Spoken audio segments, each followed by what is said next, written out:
মুহাম্মদ আরবি সাল্লাল্লাহু আলাইহি সাল্লাম সারা বিশ্বের নারীদের প্রতি একটা মেসেজ দিয়েছে যে তারা কিভাবে জান্নাতে যাবে।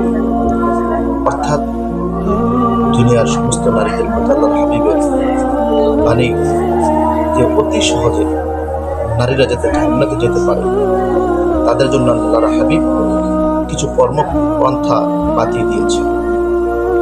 হাদিস শরীফের মধ্যে আল্লাহর হাবিব মুহাম্মদ আরবি সাল্লাল্লাহু আলাইহি ওয়াসাল্লাম বলেন, হে দুনিয়া নারী জাতি, যদি তোমরা আল্লাহর বিধান 5 ওয়াক্ত নামাজ যথানিয়মে আদায় করতে পারো এবং রমজানের রোজাগুলিকে যথানিয়মে আদায় করতে পারো এবং স্বামীর আনুগত্য তোমরা করতে পারো এবং নিজের ইজ্জতের হেফাজত তোমরা করতে পারো, তখন আল্লাহর হাবিব বলেন হাসরের ময়দানে তাদেরকে জান্নাতের যাওয়ার জন্য অধিকার দেওয়া হবে।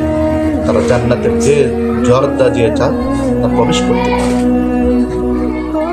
আল্লাহর হাবিব মুহাম্মদ আরবি সাল্লাল্লাহু আলাইহি ওয়াসাল্লাম মহিলাদের জন্য কত সহজ করে দিয়েছে।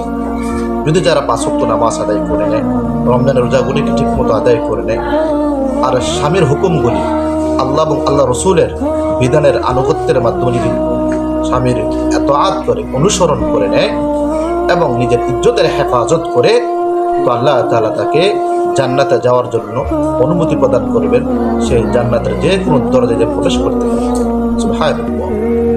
কিন্তু দুরূহভাবে আল্লাহর হাবিব হযরত মুহাম্মদ আরবি সাল্লাল্লাহু আলাইহি ওয়াসাল্লাম নারী জাতিকে উদ্দেশ্য করে বলেন, যে মহিলা স্বামীর সন্তুষ্টি নিয়ে মৃত্যুবরণ করবে সে জান্নাতে প্রবেশ করবে। এই হাদিস দ্বারা বোঝা যায়, হে দুনিয়ার নারী জাতি, তোমাদেরকে তোমরা ছোট মনে করিও না। তোমরা অত্যন্ত দামি জাতি। তোমাদের পরিবর্তনের মাধ্যমে সমাজ পরিবর্তন হবে। আজকে যে সমস্ত মা বোনেরা দুনিয়ার আধুনিকতার সাথে মিলিয়ে যাচ্ছ, তোমরা কি নবীজির সেই হাদিসগুলি শোনো না? তোমরা যদি জান্নাতে যেতে চাও, নবীজির সেই বাণীগুলি নিজেদের আমলের মধ্যে নিজেদের বাস্তব জীবনে পালন করে নাও, তার অতি সহজে এই দুনিয়ার নারী জাতি তোমরা জান্নাতে প্রবেশ করতে পারো।